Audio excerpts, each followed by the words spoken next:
nous allons introduire un guide qu'on appelle le fil guide, dit de sécurité. Nous utilisons ici un fil guide hydrophile, c'est-à-dire qui est très glissant et qui va pouvoir progresser dans le cystoscope et ensuite être introduit dans l'urtère pour être poussé jusqu'au niveau du rein.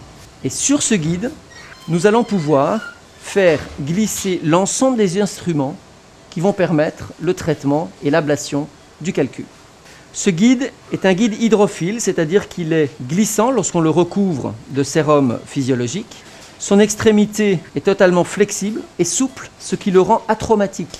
C'est-à-dire qu'il n'est pas possible d'endommager ou de perforer l'urtère ou le rein grâce à cette extrémité, environ 3 cm de long, totalement flexible. Le corps du guide est lui considéré comme rigide. On dit que ce guide est stiff en anglo-saxon, c'est qu'il lui donne une certaine rigidité qui permet ensuite de faire glisser les instruments dessus. Nous allons mouiller le guide en injectant du sérum physiologique dans le dévidoir du guide, ce qui permet de le lubrifier avec ce sérum.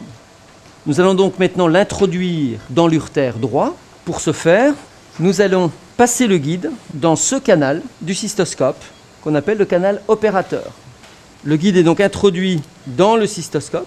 On repère en cystoscopie l'orifice urétéral droit que nous avons vu précédemment. On voit maintenant la pointe du guide sur l'écran de contrôle d'endoscopie et ce guide qui est introduit au niveau de l'urtère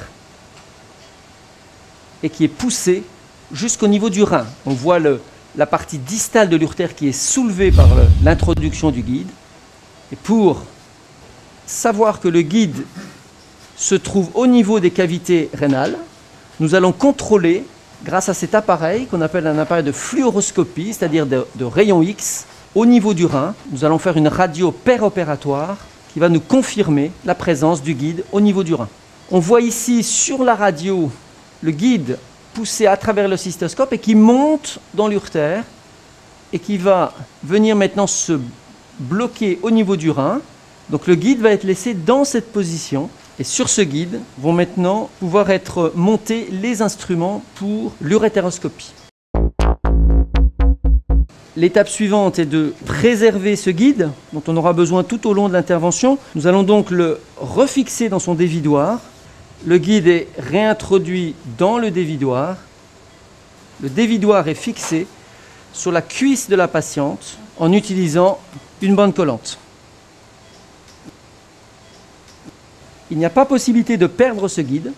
Il va rester en place toute l'intervention dans cette position. En cas de besoin, il est possible de récupérer le guide en déclipsant le dévidoir et en récupérant le guide au besoin.